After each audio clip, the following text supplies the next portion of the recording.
Hola, en este vídeo vamos a repasar cómo se consultan las tablas estadísticas correspondientes a las distribuciones de probabilidad más habituales. Vamos a comenzar con la distribución t-de-student. Vamos a suponer que tenemos una variable aleatoria, sí, que sigue una distribución t de cierto número de grados de libertad. Por ejemplo, 12. Los grados de libertad es un parámetro asociado a ciertas distribuciones, ¿no? Bien, vamos a dibujar ahora la forma que tiene la función de densidad de una distribución t. Bueno, pues es una forma muy parecida a la de la distribución normal. Es unimodal, acampanada y simétrica. Y la única distinción con respecto a la normal es que es un poco más apuntada, ¿no? Sería, por ejemplo, una cosa así. Bien, ¿cuáles son los inputs que tenemos que dar a la tabla? Los inputs son los grados de libertad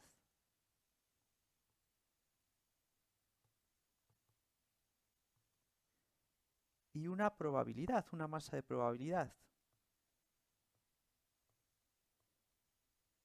Esa masa de probabilidad va a ser una masa de probabilidad que se acumula en la cola derecha de la distribución. Por ejemplo, imaginaos esta masa de probabilidad.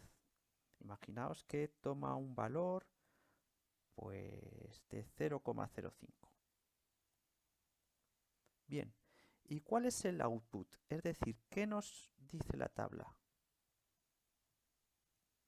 Pues bueno, cuando nosotros a la tabla le demos cierto grado de libertad y una probabilidad acumulada a la derecha, lo que nos va a dar como output es este punto de aquí, el punto que deja a la derecha esa masa de probabilidad que hemos entrado como input, ¿de acuerdo? Ese valor. Bien, vamos a la tabla.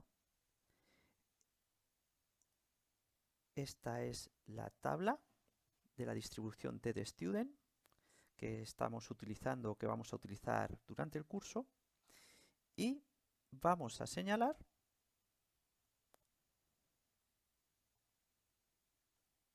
en primer lugar los grados de libertad de nuestra variable, de nuestra distribución. Hemos dicho que eran 12. Bueno, pues en las filas con el número 12. ¿Y qué tenemos en las columnas? Pues la probabilidad acumulada en la cola derecha de la distribución, que en nuestro ejemplo era 0,05.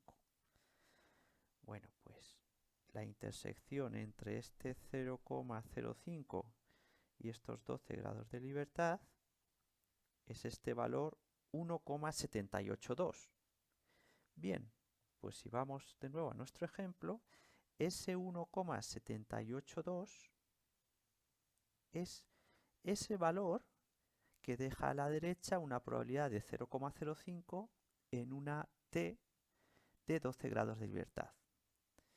Es decir, la probabilidad de que nuestra variable sea mayor o igual que 1,782 es 0,05. Vamos a proceder a consultar la tabla estadística de la distribución G cuadrado de n grados de libertad. Imaginaos, por ejemplo, ahora que nuestra variable aleatoria sigue una distribución G o chi cuadrado de, vamos a poner ahora 16 grados de libertad. Vamos a dibujar la función de densidad de un h cuadrado. aproximadamente tiene esta forma. Es acampanada y es unimodal, pero ya no es simétrica y solo toma valores no negativos. Bien, imaginaos ahora que nos dan los siguientes inputs. Los inputs que nos van a dar son los grados de libertad,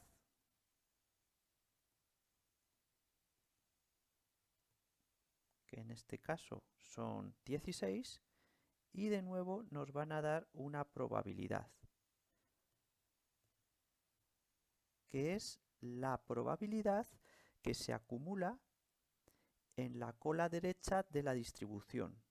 Imaginaos que esa probabilidad es esta de aquí y vamos a darle, por ejemplo, un valor de 0,01. ¿De acuerdo?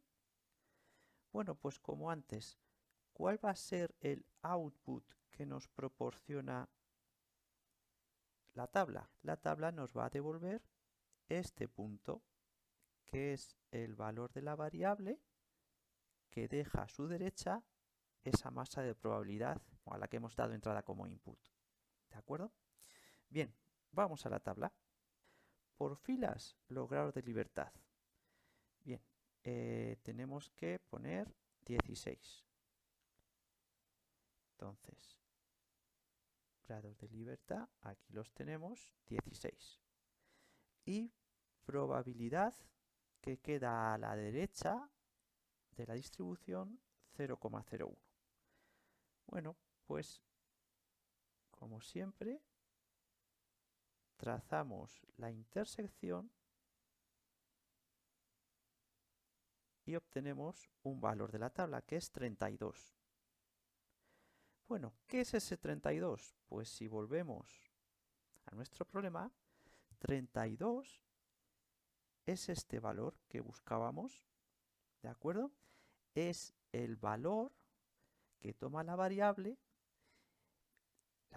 es una chi cuadrado de 16 grados de libertad y deja a su derecha una probabilidad, una masa de probabilidad del 0,01, ¿de acuerdo? Es decir, la probabilidad de que nuestra variable sea mayor o igual que 32, pues es 0,01.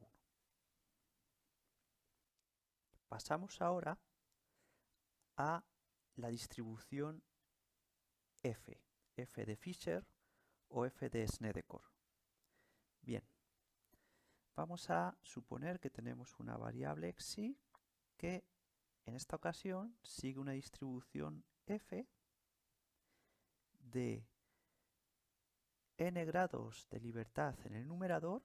Por ejemplo, vamos a poner 10 grados de libertad en el numerador y m grados de libertad en el denominador, pues por ejemplo que sean 12. ¿Vale? Bien, vamos a dibujar nuestra distribución f. La distribución f es muy parecida a la chi cuadrado. Es decir, es acampanada, es unimodal, solo puede tomar esta variable valores no negativos y en definitiva su función de densidad tiene una forma parecida a esta. Bueno, pues como siempre, ¿cuál es el input que tenemos que dar a estas tablas? Bueno, pues los inputs que tenemos que dar a la tabla son los grados de libertad, pero teniendo en cuenta que ahora hay dos grados de libertad, los del numerador y los del denominador. Hay un parámetro más a controlar. Y luego, pues como siempre, tenemos que dar una probabilidad. Esa probabilidad, pues es una probabilidad que va a estar acumulada a la derecha de la distribución, en la cola derecha. Por ejemplo, esta de aquí. Vamos a suponer que esa probabilidad es de 0,05. Bien, ¿y cuál es el output? Es decir, ¿qué nos devuelve la tabla? Nos devuelve este punto, que es el valor que puede tomar la variable que deja a la derecha de la distribución una probabilidad, en este caso, de 0,05. ¿De acuerdo? Bueno, vamos a ver la tabla. Aquí tenemos que tener en cuenta, en la tabla, que hay una dimensión más, porque hay dos tipos de grado de libertad. Entonces, tenemos que controlar más parámetros. Bien, hemos dicho que eran 10 grados en el numerador y 12 en el denominador. Los grados de libertad del numerador están por columnas. Entonces, tenemos el 10. Y los grados de libertad del denominador son 12. Esos están por filas. Bien, pues vamos a ir buscando el 12 por filas. En esta página solo llegan hasta 9, entonces tendremos que ir a la siguiente página de la tabla. Aquí. Entonces, ahora sí lo podemos señalar. 10 grados de libertad en el numerador y 12 grados de libertad en el denominador. Bien, si establecemos la intersección, en esta ocasión nos vamos a encontrar con dos valores, dos filas. Una fila o un valor es el que se corresponde a una probabilidad acumulada en la cola derecha de la distribución de 0,05. Y el valor que hay debajo es el correspondiente a una probabilidad acumulada en la cola de la derecha de 0,01. En nuestro problema, la probabilidad acumulada a la derecha era 0,05, por lo tanto, el valor que nos interesa es el primero, 2,7534. Por lo tanto, volviendo a nuestro problema, tenemos nuestro valor es 2,7534. Esa es la solución a nuestro problema. Es decir, que la probabilidad de que nuestra variable sea mayor o igual que 2,7534 es 0,05. Por último, quería recordaros que cuando consultamos la tabla de la distribución normal tipificada, la normal 0,1, la forma de mirar la tabla es justo a la inversa de lo que hemos visto con el resto de tablas. Me explico. Imaginaos que tenemos una variable que sigue una distribución normal 0,1, la normal estándar, ¿no? E imaginaos que tenemos el dibujo de la distribución, ya sabéis, una campana simétrica, una distribución unimodal, el eje de simetría pasa por la media 0, e imaginaos que nos dan una masa de probabilidad acumulada en la cola derecha de la distribución. Imaginaos que es de 0,025, ¿vale? E imaginaos también que nosotros necesitamos hallar ese valor que deja a la derecha una masa de probabilidad acumulada en la cola de 0,025. Bien, pues si nos vamos a la tabla de la normal tipificada, como sabéis, esta tabla se mira un poco al revés, es decir, las probabilidades están dentro de la tabla. Entonces, ¿qué tendríamos que hacer? Pues lo que tendríamos que hacer es buscar el valor 0,025 dentro de la tabla, sabiendo que los valores que hay dentro de la tabla van descendiendo poco a poco, pues nos aproximaremos a 0,025. Aquí lo tenemos. ¿Y el valor asociado cuál sería? Pues nos tenemos que ir a los márgenes, es decir, el proceso contrario al resto de distribuciones. 1,9, y si marchamos hacia arriba,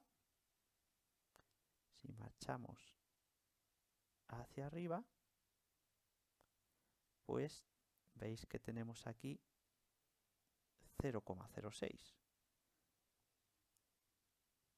En definitiva, 1,9 más 0,06, 1,96. Lo que quiere decir que este punto es 1,96.